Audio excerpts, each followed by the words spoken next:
Hey hey, salut tout le monde. Aujourd'hui, une vidéo que j'avais bien hâte de faire. C'est suite à une demande générale. Juste avant de commencer, pour ceux qui me suivent un peu, vous savez quel point j'affectionne le Aspire Atlantis, outre le fait qu'il consomme tellement de liquide que la réserve elle se vide extrêmement vite. Bref, quand j'ai vu le Subtank sortir et qu'il y avait le RBA qui venait à l'intérieur, je me suis dit c'est le produit que j'ai besoin. 6 ml de liquide avec une tête reconstructible, parfait. Puis pour ceux qui me suivent un peu, vous avez vu mes impressions sur mon vidéo. J'ai pas changé d'avis. La tank RBA ou la tête RBA, je l'aime pas. Il n'y a pas assez d'airflow. Mais, je détestais pas les coils d'origine. Sauf que, tant qu'à m'acheter une tank que les coils sont pas reconstructibles, j'aurais pas acheté le Subtank. J'aurais resté avec l'Atlantis. Maintenant que je l'ai, je me suis amusé un petit peu avec pour me rendre compte aussi que, comme Aspire, il utilise des filaments non résistifs, résistifs, non résistifs. Puis ça donne un peu de misère pour refaire les coils.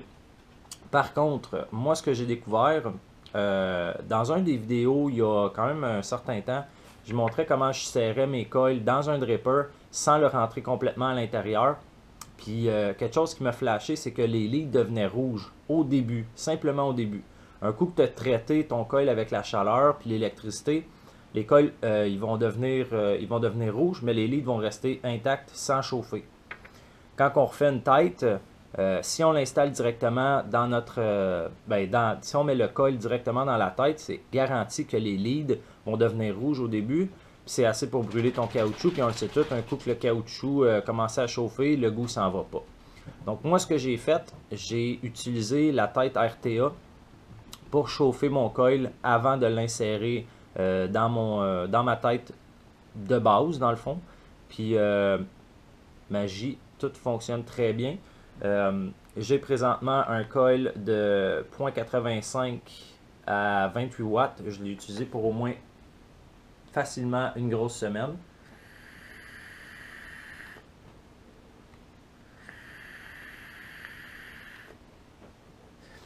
J'ai eu aucun dry hit. Aucun.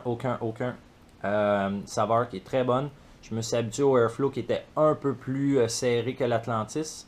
Et puis, c'est la façon que moi, j'ai fait la paix avec mon Subtank. Clin d'œil à Mélanie, méthode de chez QVAP, qui aime beaucoup me taquiner quand elle me voit avec mon Subtank. Et anyway, sans plus tarder, on va aller au close-up et je vais vous montrer comment moi je fais. Parfait, donc la première étape, ça serait de désassembler la tête. Là, ce n'est une que j'avais déjà préalablement défait, mais je vais vous montrer quand même mes étapes.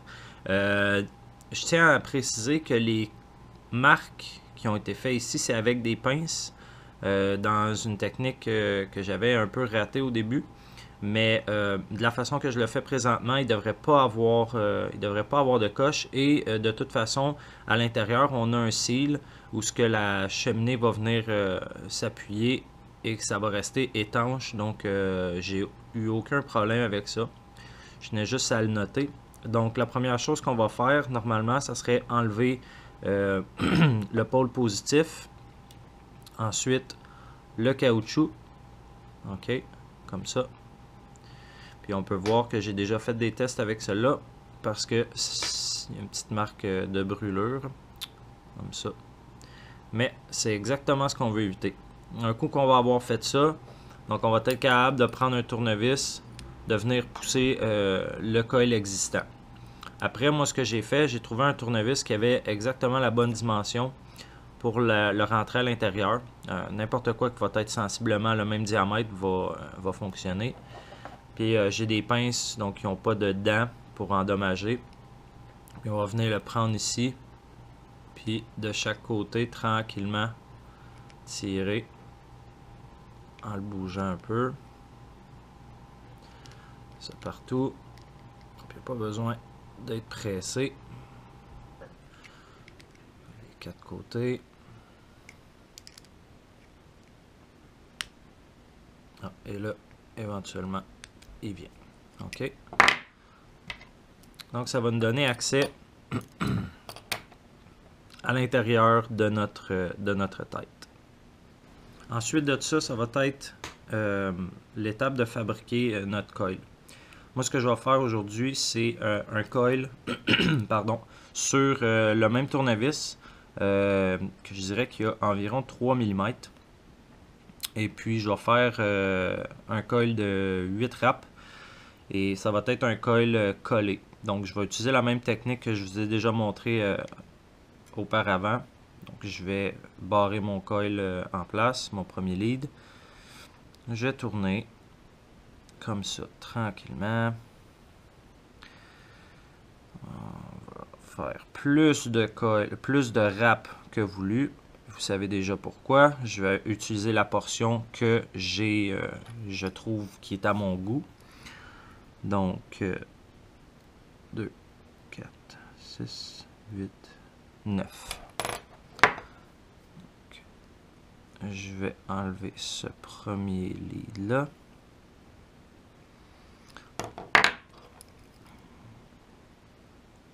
Deux, 4, 6, 8, 9. Et je vais enlever ce wrap-là. Notre coil va ressembler à ça. Donc l'autre étape, bien évidemment, ça va être de prendre le coil qu'on a fait. Moi j'ai taillé les leads de la même longueur, ou plus ou moins. Je l'ai mis sur mon RBA. Donc c'est à peu près la seule chose que moi il me sert. Là je vais juste mettre ça, exemple 7, juste pour voir il est à combien. Donc là je suis à 0.9. Si on peut voir, là je suis à 0.98. C'est à peu près ce que je veux. Il va peut-être baisser de résistance en faisant nos tests. Donc là je vais le mettre à 28 watts. Puis je vais pulser tranquillement. Puis je veux que vous portiez attention aux leads qui vont changer de couleur.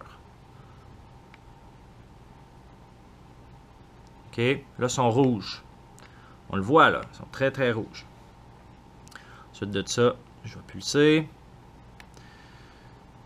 Je vais le laisser refroidir. Si j'avais à serrer mon coil, ça serait présentement que je le ferais, sauf qu'en ce moment, je suis correct. Donc on va continuer ça jusqu'à ce qu'on puisse voir que le coil en soi réagisse bien avec l'électricité. Présentement, il n'est pas encore uniforme. C'est tout à fait normal. Il y a un coup qu'on va l'avoir bien traité. Moi, je le vois encore là, par en arrière, que je vois où ce que l'électricité passe, tout simplement. Donc là, un coup qui est chaud, je peux monter ça. J'étais à 28. Je vais monter ça à 35. Ça va aller un peu plus vite. On va chauffer.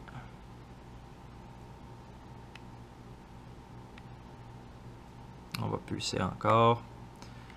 Là, il réagit mieux. Et puis, je vais monter ça à 50 watts. Allez. OK. Je vais le laisser refroidir.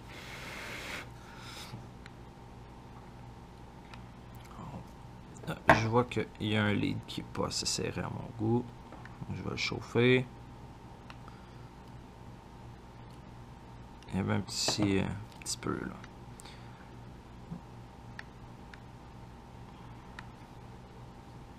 Bon. Là, j'ai un lead qui s'est défait. Je vais resserrer ça. Bon, donc j'ai resserré mon lead là. Et puis, je suis encore à 50 watts. On va le réchauffer. Et voilà. Est-ce que vous voyez la différence? Là, présentement, c'est que mon lead, que mon coil qui chauffe. Okay? De toute façon, je ne vaperai pas ça à 50 watts. C'est vraiment pour faire le traitement. Si je le tiens plus longtemps, les leads vont devenir rouges. Mais c'est tout à fait normal. Puis de toute façon, avec la wick et le liquide, le coil ne deviendra pas aussi chaud que ça de toute façon. Donc là où c'est que je veux m'en aller? Je veux m'en aller à 28 watts. 28 watts. On va aller avec 28 watts. Là, j'ai un coil qui est à 1 ohm, sauf qu'en raccourcissant les leads, probablement qu'il va changer un peu. Si on regarde qu'est-ce que ça donne, on a un beau coil uniforme, sans que les leads deviennent rouges. C'est la magie. Donc pour la prochaine étape, ça va être de venir insérer le coil à l'intérieur de la tête. Pardon. Puis ce qui est le fun, c'est que dans ce cas-là, avec le tournevis que j'ai en ce moment, je vais venir positionner mon coil vis-à-vis le trou où ce que je veux passer ma wick. Et je vais utiliser le tournevis pour le maintenir en place. Donc là, je sais qu'il ne bougera pas quand je vais venir le serrer, quand je vais venir réinstaller le caoutchouc. Là, donc, un peu comme n'importe quel autre coil qu'on faisait avant, là, avec les pro-tanks et ces choses-là, là, il y a un lead qui va à l'intérieur du caoutchouc, puis l'autre lead à l'extérieur. Donc, je vais essayer de m'assurer qu'il soit vraiment un à côté, en ligne là, le plus possible, sur la même longueur que mon tournevis. Donc, je le tourne comme ça. Il va finir par être correct. C'est comme ça. Donc là, je vais prendre mon caoutchouc. Je vais le mettre à l'intérieur. Donc là, je vais venir trimer ce lead-là. Je vais mettre le plus flush possible. OK. Je vais le mettre un petit peu plus court. Je veux pas qu'il vienne toucher à quoi que ce soit. Donc on met le caoutchouc, première des choses. Et après ça, je vais trimer celle-là. Et hop là. Je vais venir insérer lui. Puis ce qui est important quand on l'insère, c'est de pousser sur le lead vers le caoutchouc pour pas pousser le lead à l'extérieur. OK? Donc là, ça va me donner quelque chose comme ça. Je peux le positionner à ma guise. Pour la prochaine étape, je vais utiliser du coton organique en feuille. Je vais enlever la première épaisseur qui est un petit peu plus dense que le reste. Et puis, je vais venir me couper une largeur. J'ai environ un demi-pouce. Ça va être un petit peu trop large. Comme ça. Donc là, ce que je vais faire, je vais rouler mon coton comme ça. OK. Et tout simplement, je vais venir l'insérer à l'intérieur jusqu'à ce que je sois de l'autre côté. Comme ça. OK. Et puis, avec ça, on va venir... Là, je vais le couper un petit affaire plus long. Comme ça. Parce que je laisse pas mon coton à l'extérieur comme ça. Je vais vous montrer pourquoi. Moi, ce que je fais, un coup que je l'ai trimé comme ça, je vais le rentrer à l'intérieur. C'est juste pour avoir ma longueur. Je pousse à l'intérieur. Puis, je vais l'élargir un peu ici pour vraiment venir faire une espèce de seal, pour pas qu'il y ait juste la wick ici. Puis qu'à l'intérieur, si vous regardez, il y en a un petit peu de chaque côté. Ça, je vois pas ce que je fais. Je vais l'élargir un petit peu. Donc l'autre côté, même chose. On le rentre un peu à l'intérieur. On l'élargit. Puis on s'assure de ne pas avoir de jour. Donc on ne voit pas la lumière à l'intérieur. Après ça, je ne le ferai pas devant vous parce que ça va faire du bruit. Je vais venir réinstaller le dessus. Je vais m'installer sur une surface qui est dure. Et je vais cogner dessus pour venir le fermer. Essayez de le mettre le plus droit possible, les quatre côtés ensemble pour pas qu'il soit offset.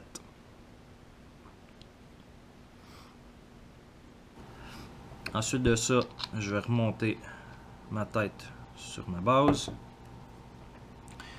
C'est bien important de venir bien saturer la tête. Un coup que j'ai un peu de liquide, j'aime bien le pulser bien tranquillement parce que ça absorbe plus vite le liquide. Mais on le tient pas pour pas que ça chauffe en fou. Et voilà. Puis ce qui est cool, c'est que je suis allé rechercher le hommage que je voulais. Donc je suis à 0.87. Puis l'autre coil que j'avais avec les 8 wraps, celui-là ici, j'étais à 0.85. Puis c'est la température, ou pas la température, la résistance avec laquelle moi je suis confortable. Fait que tout simplement, on va remonter notre tank là-dessus.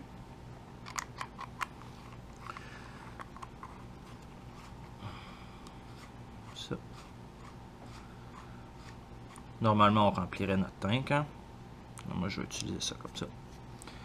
Puis, on va être prête à faire notre test. Donc, petite technique bien simple. Mon col qui est toujours mon col qui est à 0.88, c'est ce que je visais, à 28 watts. Je vais y aller d'une petite puff, vous montrer ça. Puis ce qui est le fun avec ça, c'est que je peux prendre des longues puffs sans boire de dry hit. Ça veut dire que j'ai bien fait ma wick. Si jamais vous avez des speedbacks au début, c'est normal. Si vous venez juste de mettre du liquide dans votre tête, ça se peut qu'il y en ait un peu dans votre airflow. Par contre, si ça continue, moi je vous suggère de défaire pas la tête au complet, juste de sortir le coton, d'en mettre un peu plus épais. S'il est trop fluffy, ça va couler.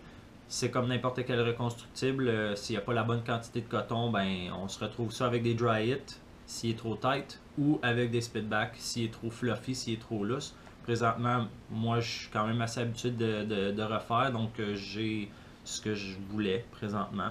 Donc je vais vous montrer ça. Je vais prendre la plus longue puff que je peux, montrer que j'ai pas de dry hit.